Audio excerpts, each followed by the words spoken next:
Et chaque semaine, une personne à l'honneur. Eh oui, Lionel, bonsoir à tous. C'est l'histoire de 3 copains mulhousiens, je le dis, j'aime bien parler de Mulhouse, des Rhinois, voilà, je mets un peu en valeur, qui décident de créer il y a 17 ans déjà une association qui a pour objet l'éducation, l'insertion, la solidarité internationale à travers quoi? Le sport. Voilà, tout ce que j'aime. Donc aujourd'hui, ils développent des projets incroyables dans le monde entier, à l'étranger, en France, et plus de 600 personnes, 600 enfants profitent de leurs actions chaque semaine sur Strasbourg. Dont celle au Mali, là, qu'on est en train de voir. Et oui, et à Strasbourg, beaucoup d'actions. Donc c'est tout un programme qu'Univers le Sport nous propose. Ilan Linderman, bonsoir. Bonsoir. Merci d'être là. Alors comment vous est venue cette idée de monter ce projet avec les 2 potes ? C'est vrai qu'à l'origine de l'association, c'est une belle histoire d'amitié avec Emmanuel Hans et Paolo Ferreira. On se connaissait depuis très longtemps et puis on était tous fans de sport, de tous les sports et aussi de voyage. On avait un petit peu bourlingué et puis arrive un moment dans la vie où envie de rendre un petit peu l'appareil et puis on a monté un projet au départ. C'était un simple voyage. On a pris un peu notre baluchon, on a acheté une camionnette, on a fait appel à la solidarité des clubs alsaciens et puis on a amené 800 kg de matériel jusqu'au Mali et au Sénégal pour un peu rendre aux personnes qu'on avait croisées qui étaient extraordinaires là-bas sur place un peu de générosité. On voit quelques images qui sont magnifiques. D'ailleurs, ce petit film, on peut le retrouver sur YouTube et on voit le tournoi que vous avez organisé, enfin l'accueil qui était assez extraordinaire. Oui, ce qui est marquant là-bas, c'est dans ces pays, c'est qu'il y a peut-être pas grand-chose matériellement, mais d'un point de vue humain, on a énormément à apprendre et c'est la raison principale pour laquelle on a eu d'abord envie de s'investir vers ces pays-là. Oui, mais très rapidement quand même, vous allez revenir à Strasbourg dans certains quartiers. Alors, en quoi consistent vos projets ? Très vite, c'est vrai qu'on s'est dit que pour faire mûrir un peu l'association, on s'est rendu compte qu'il y avait des grands besoins aussi dans nos quartiers à Strasbourg. Et comme le maître mot de l'association, c'est l'éducation à travers le sport, on a eu envie de monter des projets locaux. Donc aujourd'hui, on en a une belle palette. C'est vrai qu'on touche environ entre 600 et 1000 enfants par semaine, soit sur des projets en propre, où vraiment on a les enfants... Je n'invite pas n'importe qui sur mon plateau. Mais c'est un bon succès. Oui, tout à fait. On a grandi doucement, mais sereinement. Et c'est vrai qu'aujourd'hui, je pense qu'on est un acteur intéressant sur la ville de Strasbourg, qui nous aide beaucoup d'ailleurs. Donc on a des projets en propre, le programme Univers le Sport, où vraiment on met l'enfant au centre et on est un des acteurs avec l'école, les parents, le club sportif. On a des projets sur le temps scolaire, les activités périscolaires, pendant les stages aussi de sportifs et citoyens pendant les vacances scolaires.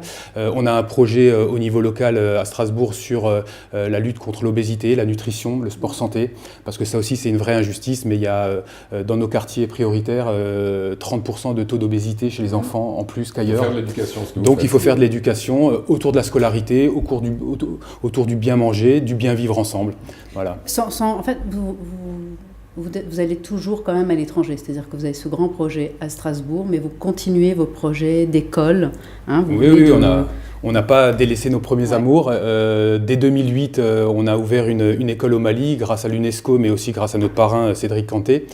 Donc on a ouvert une école qui permet de scolariser 100 petits Maliens qui n'avaient plus l'occasion justement d'aller à l'école.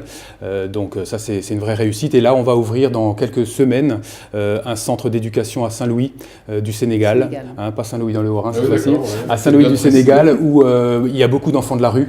Dans ces grandes villes, et l'idée c'est de les sortir un petit peu de la rue, de les rescolariser, toujours avec le sport comme vecteur aussi de bien-être et de permettre de leur donner un avenir un peu meilleur. Alors pour faire ces projets, évidemment il faut de les financer. Vous avez un gros partenaire, c'est Adidas.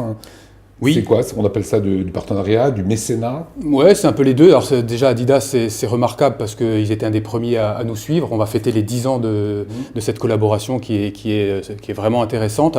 Elle est intéressante parce que c'est du partenariat, qu'elle soit financière, partenariat financier ou matériel, mais au-delà de ça, il y a un vrai aussi projet de mécénat de compétences. Ça, c'est hyper important. Ouais. Un petit mot là-dessus parce que les entreprises ne le savent pas forcément. Oui, c'est ça qui était intéressant et je pense que c'est pour ça aussi que ce projet s'inscrit dans la durée avec Adidas, c'est que c'est un projet RH de l'entreprise où ils ont des ressources humaines, où ils permettent aux salariés sur leur temps de travail de venir intervenir sur nos activités à Strasbourg. C'est super. Voilà, donc les salariés d'Adidas ont un temps dédié sur leur temps de travail pour pouvoir faire découvrir une activité sportive, faire du soutien scolaire. Et le prolongement de ça a été des voyages solidaires parce qu'ils trouvaient que c'était un beau prolongement aussi pour leurs équipes. Alors Adidas le fait, mais bien sûr tout le monde peut le faire. Ouais. Faut absolument, Decathlon le fait aussi, Decathlon le fait aussi, l'UEFA le fait aussi. Et puis, on va juste dire un petit mot sur votre nouveau projet d'accompagnement vers l'insertion socio-professionnelle pour les jeunes entre 16 et 25 ans. Oui, en 2 mots, c'est un projet local où là aussi il y a une forme d'injustice pour ces jeunes de nos quartiers qui parfois ont du mal à s'inscrire soit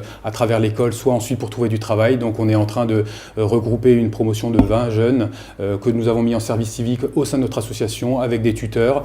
On les suit, on essaie de les remobiliser et de les orienter vers un projet professionnel. Eh ben, bravo, félicitations. Et puis on peut vous suivre sur le Facebook d'Univers le Sport. Et bravo pour tout ce que vous faites. Voilà, bravo Ilan.